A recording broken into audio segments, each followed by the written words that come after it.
Welcome to Uncommon Knowledge. I'm Peter Robinson. After growing up in North Carolina and Harlem, Thomas Sowell worked in a machine shop, served as a delivery man for Western Union, tried out for the Brooklyn Dodgers, and served during the Korean War in the United States Marine Corps. After his discharge, Dr. Sowell received his undergraduate degree from Harvard, his master's from Columbia, and his doctorate from the University of Chicago. Dr. Sowell has taught economics at institutions such as Cornell, UCLA, and Amherst. The author of more than a dozen books, Dr. Sowell has served since 1980 as a fellow at the Hoover Institution at Stanford. Dr. Sowell's latest publication, a new edition of his classic work, Wealth, Poverty, and Politics. Dr. Thomas Sowell, welcome. Thank you. The big ideas. There are a handful of big themes that run all the way through Wealth, Poverty, and Politics.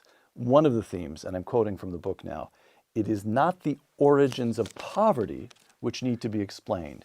What requires explaining are the things that created and sustained higher standards of living. What do you mean by that? Well, there are actually books with titles and subtitles about the origins of poverty.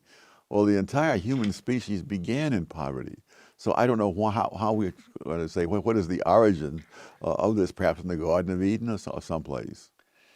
Poverty but more than that, okay. more than that, you're trying to explain why some countries are poor, rather than trying to explain why other countries are more prosperous. There's no explanation needed for poverty. The species began in poverty. So what you really need to know is what are the things that enable some countries and some groups within countries to become prosperous. Okay. Further, continuing that point, I just want to dig out this sort of big overriding theme. Again, I'm quoting Wealth, Poverty, and Politics. Quote, one of the key implicit assumptions of our time is that many economic and social outcomes would tend to be either even or random. Everybody would finish up in the same place if left to the natural course of events, so that the strikingly uneven and non-random, rich people, rich countries, poor country, the strikingly uneven and non-random outcomes so often observed in the real world imply some adverse human intervention. Close quote. Why has that become an implicit assumption? So common that you need to bat it down again and again in this book. Well, why is that something you have to ask the people who believe that? But if you're asking, does it have any validity? The easy answer is no. That if you start just with geographic things, geography is not even. The rivers of the world are not equally usable by human beings. I'll give you one example. The Zaire River, which starts in Central Africa and goes great distances to the ocean, it has more water than the Mississippi. But it's not as valuable as the Mississippi because it has all sorts of waterfalls, cascades, and so on. So there's only a certain distance you can go on the Zaire River. I mean, it's a more picturesque river, but to an economist, it's awful because it means that you've isolated great numbers of people. In a period of about 150 miles, there are, I forget, some huge number of cascades and waterfalls, adding up to a drop of about 1,000 feet. On the Mississippi, the riverbed goes down 4 inches per mile. Those are different rivers, Right. but everything is different. The ground is different, the air is different, everything. Okay. Again, I'm quoting, continuing on this theme, the implicit assumption of evenness or randomness of outcomes in the absence of human interventions has been enough to turn a search for causation into a search for blame. Where do you find that? Well, if all the background conditions are such as would lead to equality of outcomes, Right. and you find great inequalities, then somebody must have messed with it. Right. But as economic historian David Landy said, the world has never been a level playing field. It's not a level playing field geographically, culturally, politically, you name it, it's not. All right. Tom, I am hoping to use Wealth, Poverty, and Politics. I'm hoping to use this conversation to apply the lessons of Wealth, Poverty, and Politics to the current American scene and have you tell me what to think about certain statements and certain Well, you'll get the idea. Here's a quotation from Bernie Sanders, the Vermont senator who nearly won the Democratic presidential nomination. Quote, quoting Bernie Sanders, while there are some great corporations, this is the question of causation versus blame. While there are some great corporations trying to do the right thing, in my view, and I say this very seriously, the greed of the billionaire class, the greed, this is not supposed to be funny. I say this very seriously. The greed of the billionaire class, the greed of Wall Street is destroying the lives of millions of Americans. Close quote. What do we make of that? It's astonishing, but I think even more astonishing is how many people voted for Bernie Sanders at a time where in socialist Venezuela, people are starving. They're breaking into stores in their desperation to get some food. They're crossing the borders into other countries to stave off starvation. In a country that has one of the world's largest supplies of oil, that they've managed to do that in that country. And people are so utterly insulated from facts that the fact that Bernie Sanders paints a very beautiful picture is all that matters. All right. One of the themes in wealth, poverty, and politics, isolation. You've already spoken a little bit about geography, isolation. You do this a dozen different times. You take different aspects of reality, economic reality, and explain how they affect economic development. So but of course we only have time for a few, but here, isolation. Quote, isolation is a recurring factor in poverty and backwardness around the world, close quote. And you note that people who live in mountains, Afghanistan, Appalachia, you couldn't ask for more separated mountain communities, and yet you see much the same kind of backwardness. Isolation per se leading to backwardness. Explain that. Well, I don't so much explain it as I simply give enormous numbers of examples of it. The mountain people being one, people who are living in isolated islands like the Canary Islands. Back in the 15th century when the Spaniards conquered the Canary Islands, they found the people there living as people had lived in the Stone Ages. In Australia, very similar things when the British arrived there in the late 18th century. They found the Australian Aborigines living again as people had lived elsewhere in the Stone Ages. Right. You find wherever there are enclaves of groups that are isolated from what other groups are doing, you find the same thing, socially isolated, politically isolated, for whatever reason. What it suggests to me is that an individual really can do very little without a great number of other things, including what he learns from other human beings. And if you have some group of 3,000 or 2,000 living in some mountain village, whether in Italy or Kashmir, wherever, you're not going to find them keeping abreast of people who are living in port cities and in touch with the whole rest of the human race. Okay, so trade is important? Yes. All right. Here's another, I offer you another luminary from the present day, Donald Trump. Quote, we're going to build the wall, we're going to stop illegal immigration, it's going to end, close quote. Now, a couple issues are tangled up there. One is building the wall. Is that in and of itself something of which we should be suspicious, that he wants to wall off the United States from the that he wants us to become more isolated? He wants to limit? No, I don't. Okay. No. Or is that unfair to Donald Trump? I haven't given a lot of thought about being fair to Donald Trump. But no, if we're in touch with 99% of the human race, the fact that we're not in touch with a handful of people relative to the world's population who are trying to come across the southern border doesn't make us isolated. Okay. One more Trump example here. Quote, take China as an example. I have many friends, Donald Trump speaking, I have many friends, great manufacturers. They want to go into China. They can't. China won't let them. China dumps everything that they have over here. We can't get into China. We talk about free trade. It's not free trade. It's stupid trade. Close quote. What do we make of that? Well, this is an argument that's been made for a number of centuries and refuted long ago, that if other people will not quote, be fair in their trade with you. The question is, what is your best line of defense? And the best line is to pay no attention to them and engage in free trade, and you'll come out better than if you started a world trade war. You know, there was a world trade war started back in 1930 because people said, look, we have unemployment, we'll get it cured because we'll make the stuff here and that'll create jobs. People don't seem to think beyond the first stage. Yes, you set off a trade war in which international trade contracted all around the world. Throughout the Great Depression of the 1930s, we had a trade surplus. That shows what a trade surplus will do for you. Okay.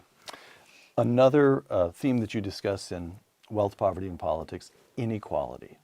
Quote, once we put production at the center of our attention, our surprise at extremes of income and wealth, rich people, rich countries, poor countries, our surprise at extremes of income and wealth might suggest the question whether there are comparable extremes in the production of wealth and whether these two extremes may have something to do with each other. Setting the possession of wealth aside to focus on the production of wealth. And that is intellectually more fruitful if you really want to know why some people are poor and some people are rich. That's Absolutely. One of the painful things, I came from an earlier era when we were taught, that the reason we have electric lights is because of Thomas Edison. And the reason people can now afford cars, whereas 100 years ago, 1% of the American families had a car, is because Henry Ford figured out how to make cars a lot cheaper. And various other things, we understood that. You never hear that these days. All you hear is that somebody is rich somehow, that for some reason it dropped out of the sky or something. And it's true, Bill Gates has more money than I guess some countries. But of course, he created more than some countries. But at the very least, you can ask the question. And you can find out maybe that wasn't true of others, maybe it wasn't true. But the fact is that question is kept off the table in most discussions now. They act as if somehow this guy has all this money, and as if it's almost as if you're implicitly assuming a fixed amount of wealth in the world. And if he has more, somebody else must have less. And so you're being quite dispassionate at the moment, but that actually makes you angry because all kinds of people, including students at pretty fancy institutions, but also poor people in this country and elsewhere, are being told, consider the political question. Consider means of, look, rich people, they must in some way be to blame. For goodness sake, over half of 18 to 25-year-olds said they supported Bernie Sanders. A majority of the youngest voting cohort in this country supported a man who calls himself a socialist. And your view is, at a minimum, that's going to cost them time. They're wasting time. What they need to understand, you need to understand what are the habits that lead to production. Correct? Yes. The question is, why is there wealth in the first place before we get into the question of how it's distributed? Because if there's no wealth, there's nothing to distribute. Okay. All right. Another of our present-day luminaries, Hillary Clinton, quote, now, Tom, I haven't even given you the quotation yet. But I'm just thinking of Hillary Clinton as a luminary. All right. Quote, economists have documented how the share of income and wealth going to those at the very top has risen sharply over the last generation. Some are calling it a throwback to the Gilded Age of the robber barons. As Secretary of State, Hillary Clinton, I saw the way extreme inequality has corrupted other societies, hobbled growth, and left entire generations alienated and unmoored. That's what happens when your only policy prescription is to cut taxes for the wealthy. Close quote. Now, she says that inequality is dangerous in and of itself. You have too much of it, and you're going to alienate generations, corrupt societies, hobble growth. Purely as a matter of analysis, is that correct? Do we have evidence that inequality in and of itself dampens economic growth? No. I'd be very interested if she has any. I saw her make the same kind of statement using the 1920s as an example. That was another Gilded Age. The 1920s was were among the most prosperous, high growth decades in the history of the United States. I was thinking on the way over here about someone criticizing President Reagan, and they were saying that when the stock market crashed in 1987, Reagan did absolutely nothing. And they're saying he should be like Franklin D. Roosevelt and seize control and so forth. Instead, he's acting like Calvin Coolidge. And I thought, under Calvin Coolidge, unemployment ranged from a high of 4.2% to a low of 1.8%. Under Franklin D. Roosevelt, it was over 20% for dozens of years consecutively. So we live in an age where rhetoric prevails, and no one cares about the facts. All right. Get ready for this one. Economist Paul Krugman. I'm sitting down. Go ahead. All right. Income equality is bad for democracy. I'm going to take another run at you with this one. Income equality is bad for democracy. The ugliness of our politics is tied to the inequality of income. The people who have the most influence are not interested in having good public services because they don't use them. You just get a bad society, close quote. So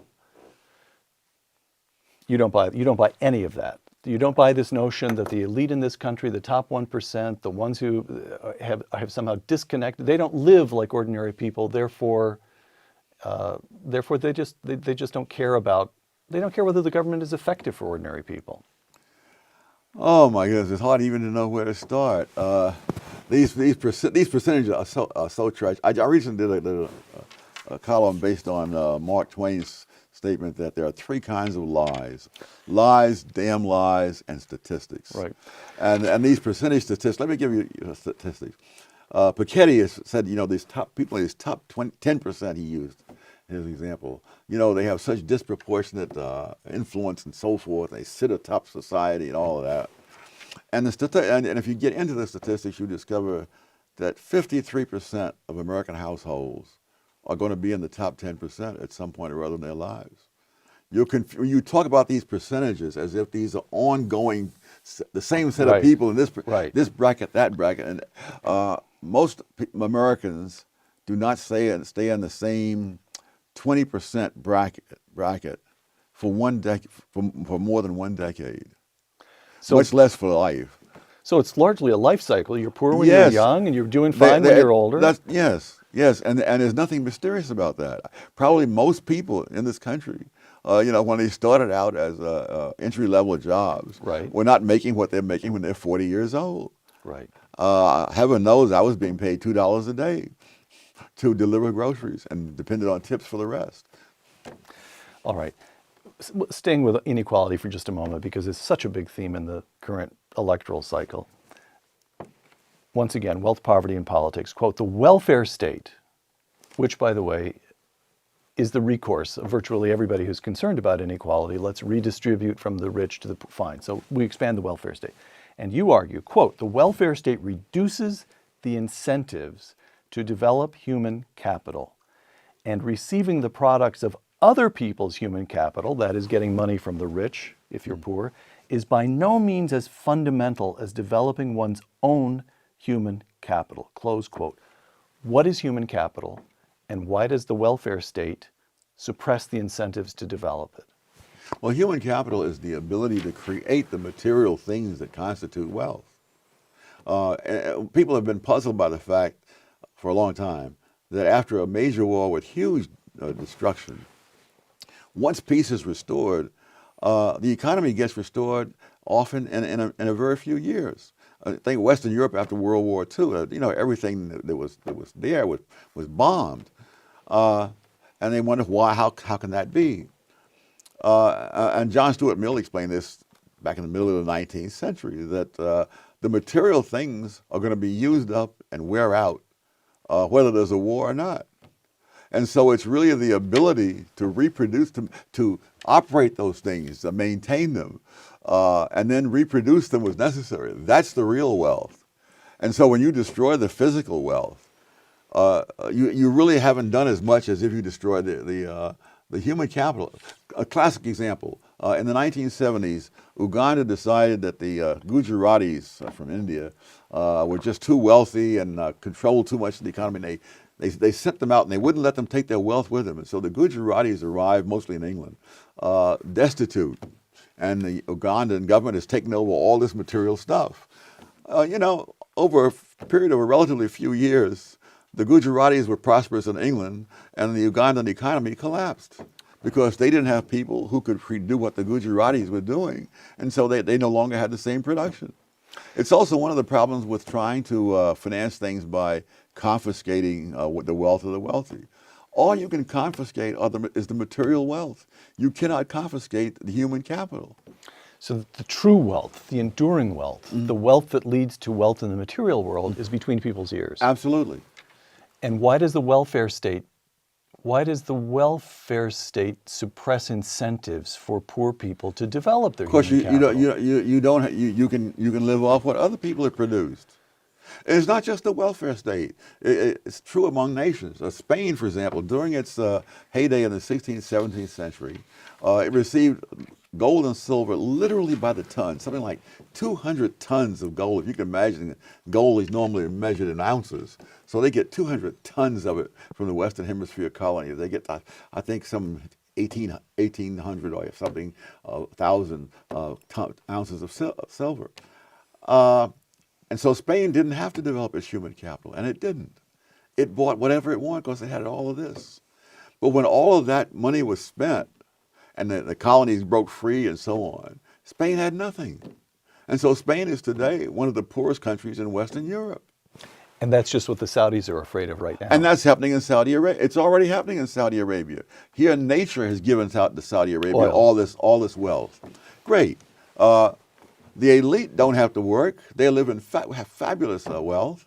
The ordinary Saudi doesn't have to do very much because the government subsidizes his housing, it subsidizes all kinds of things. And so over half the people in Saudi Arabia are foreigners who are in the Saudi workforce. And so they don't have to develop any human capital. If you go back some centuries earlier, when the Middle East was really one of the most advanced parts of the world, they hadn't yet discovered uses for petroleum. And so they had to work for everything, and they worked for it, and that was the period where we get the Great Scholarship. That's right. That's right. Because they're okay, all right. Another another theme in wealth, poverty, and politics, which is a theme in the wider world, Black lives. Quoting Wealth, Poverty, and Politics, quote, "Those who have promoted the prevailing social vision in which lags, gaps, or disparities to the detriment of Black people are the fault of white people are trapped in the corollary that these lags, gaps, or disparities should disappear once those other people are constrained by civil rights and policies, civil rights laws and policies. But nothing of the sort has happened. White people bind themselves to behave better by passing civil rights laws, and Black lives should improve. But nothing of the sort has happened," you argue. In material terms, there has been some improvement, but that improvement began long before the civil rights laws were passed. From 1940 to 1960. 1940, 87% of Black families in the United States were in poverty. 87%. 87. 1960, it's 47. So there's a decline of 40 percentage points in that 20-year period. In a generation and a half. Yeah, say, and this is before the welfare state comes in under Lyndon Johnson in the form of the war on poverty, the civil rights laws, and so forth. Now, over the next 20 years, from 60 to 80, the rate of poverty among Black families goes down an additional 18%, which is fine, but it's the continuation of a pre-existing trend at a slightly lower rate. So it's not, and yet it's credited in the media and even in academia, it's credited usually to the civil rights laws and to the Johnson war on poverty. But of course, this was just a continuation of the previous trend. What really turned bad were the social degeneration that occurred over that period. I could go on for days about the social degeneration, but let me give you just one quick example.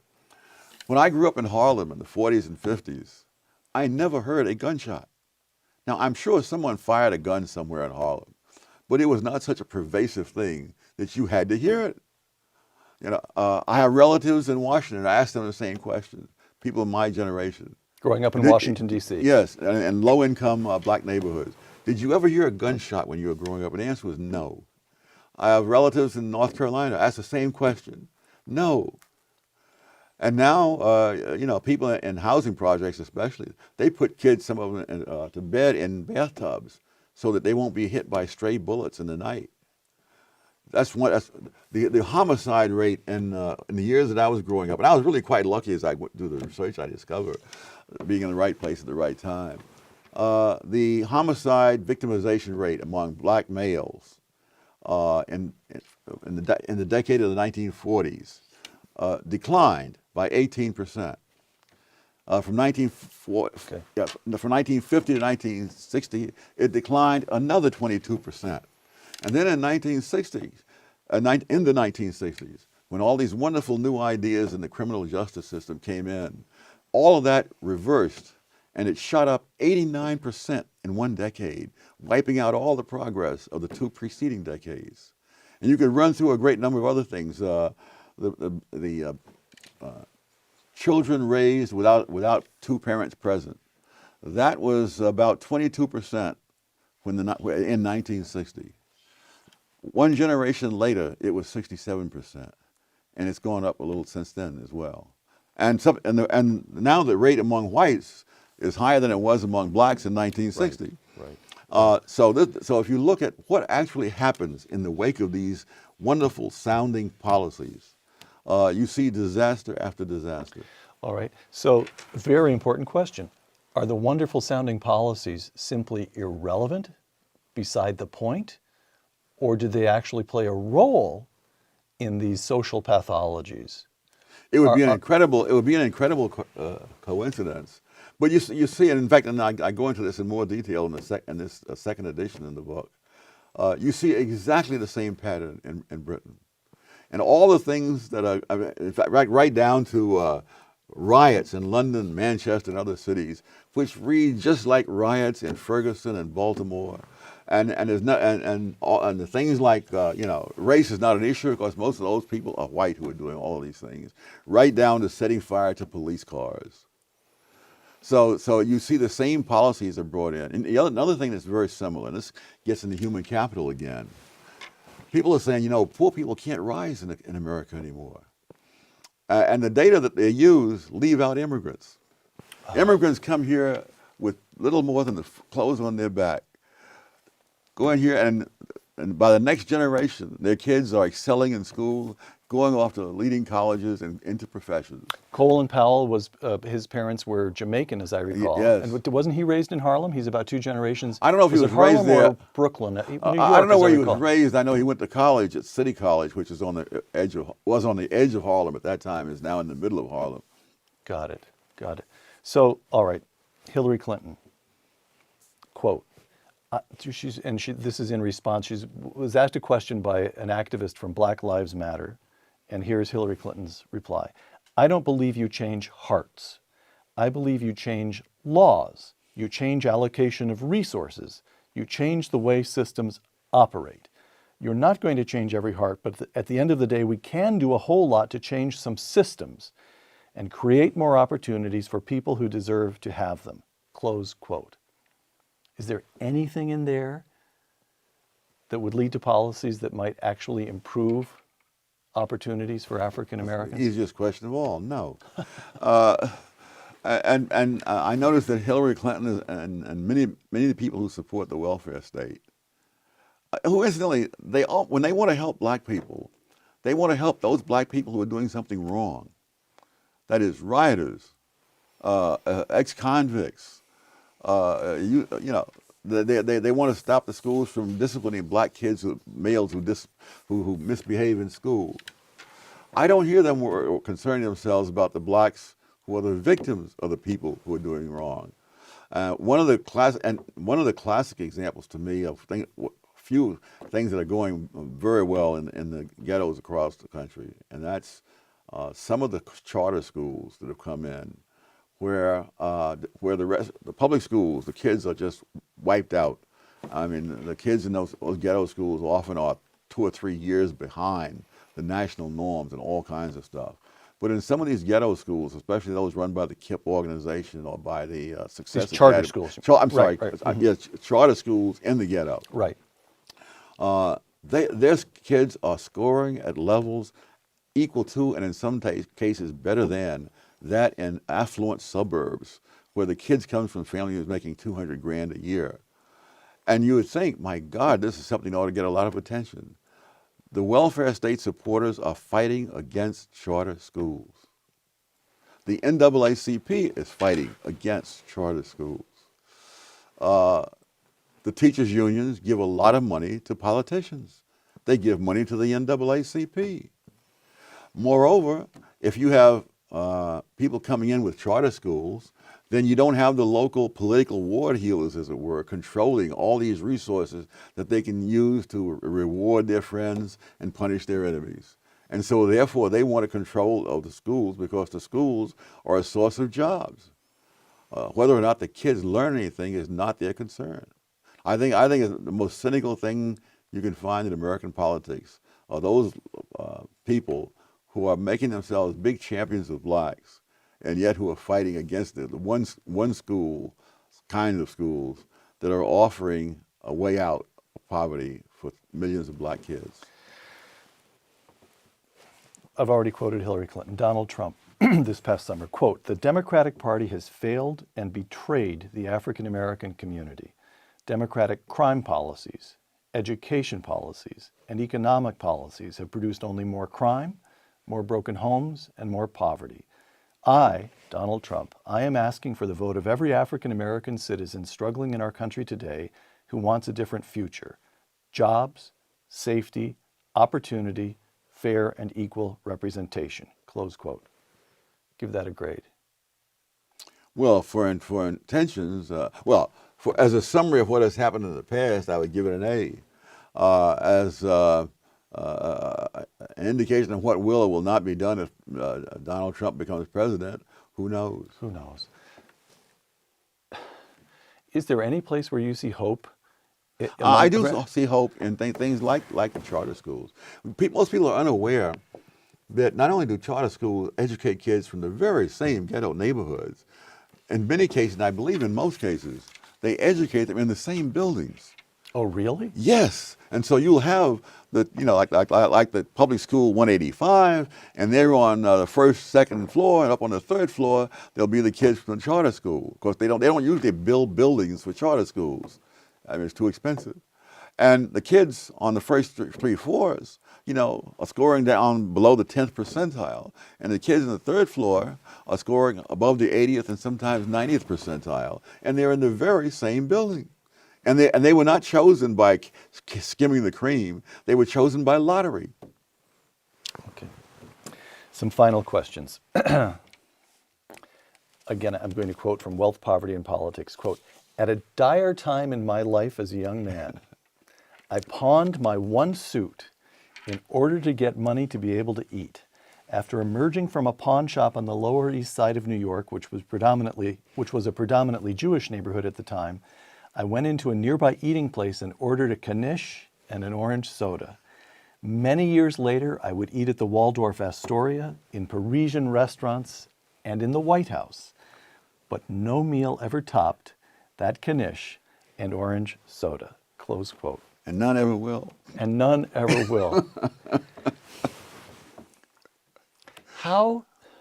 And I didn't sit there thinking about how somebody else, somewhere else, was eating in more opulent places, more high-toned meals, and so on. I was glad to have that knish and orange soda.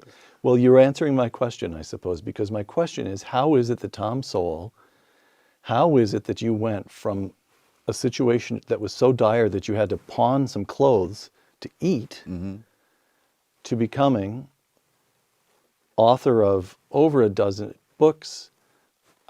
I know you won't like this, but beloved figure. Every time we do a show with you and we you're a rock star. People just, what enabled you? Was it something you learned at home? Where did you, how did you decide to work hard and develop the talents you had instead of messing around in politics? You could have become an activist and wasted your life by your own argument. I didn't have any political talent, first of all. So that's, if I forget that part. Someone the other day was saying that that some politician said he wanted to sort of ease the pain of people in poverty. And he said, actually, the pain of poverty is what got many people out of poverty. Okay. Okay. Wealth, poverty, and politics once again. The mundane progress driven by ordinary economic and social processes in a free society becomes dramatic only when its track record is viewed in retrospect over a span of years. So we look back over the 20th century and we conclude what? Well, for example, at the beginning of the 20th century, I'm trying to think, I think only 10% of American homes had flush toilets, and only 3% had electric lights. And that was improved not as a result of a lot of noise, demonstrations in the streets, great pronouncements from eloquent speakers, but by the ordinary market processes that have gone on for years. And what do we make of government? What do we make overall of government attempts to boost economic growth, get people out of poverty, promote education, if you look at the whole sweep of the 20th century? Good heavens. Well, let me give just one example, the Federal Reserve System. Federal Reserve System was brought in to prevent severe deflation that could lead to downturns in the economy. For the first 150 years of this country, the federal government did absolutely nothing when there was a downturn in the economy. The last time that happened was 1921, where the unemployment rate was 12%. The Harding administration did nothing except cut back on government spending because there wasn't enough money coming in to cover it. Imagine that. The next year, unemployment was down to about 6%. And the year after that, it was down another 2 or 3%. And nobody did anything. Reagan in '87 would be another one. The one-day record for the drop in the stock market that was set in 1929 was broken in 1987. The reason we don't remember it is that Reagan did nothing, and the economy recovered. Fast, as I recall. Yes. People talk about how the government has to intervene because you had, 25% unemployment during the Great Depression. And what they don't understand is there was not 25% unemployment until after the government intervened. The stock market crash occurred in October 1929. Unemployment peaked at 9% two months later, started drifting downward, and by June 1930, it was down to 6.3%. That's when the first major federal intervention in the economy occurred to get us out of that situation. And that was the Smoot-Hawley tariff, very much along the lines of what Donald Trump is talking about. Within 6 months, that downward drift of unemployment reversed. It was into double digits 6 months later for the first time, and it stayed in double digits the entire decade of the 1930s, every single month. So if you look at the facts, they show a very different picture than what you get from the rhetoric. We spoke at the beginning in particular about the large themes in the book. You never quite put it this way in Wealth, Poverty, and Politics.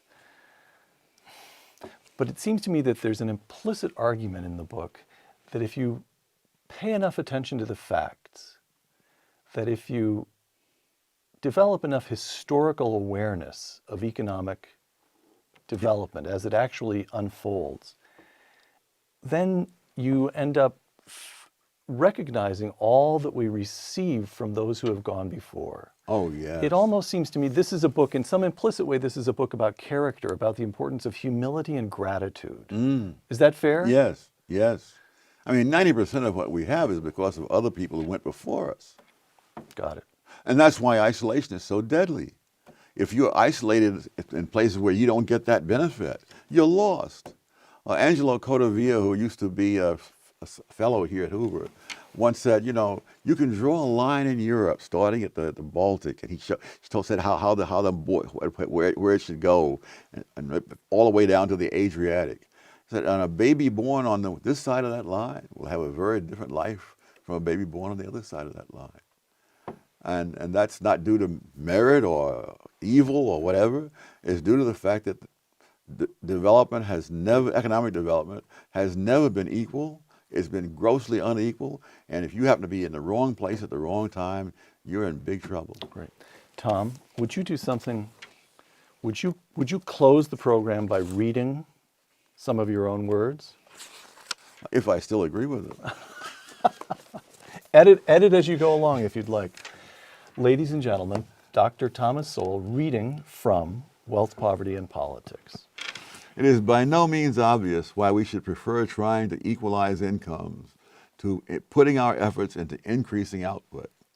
People in general, and the poor in particular, seem to vote with their feet by moving to where there is greater prosperity rather than where there is greater economic equality. Rising standards of living, especially for those at the bottom economically, have resulted not so much from changing the relative sizes of different slices of the economic pie, as from increasing the size of the pie itself, which has largely been accomplished without requiring heady rhetoric, fierce emotions, or bloodshed. Does it not matter if the hungry are fed, if slums are replaced by decent and air-conditioned housing, if infant mortality rates are reduced to less than a tenth of what they were before? Are invidious gaps and disparities all that matter?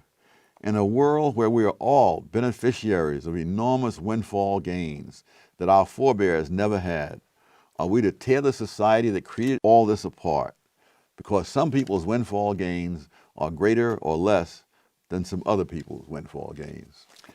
Dr. Thomas Sowell, author of Wealth, Poverty, and Politics, thank you. Thank you. For Uncommon Knowledge and the Hoover Institution, I'm Peter Robinson.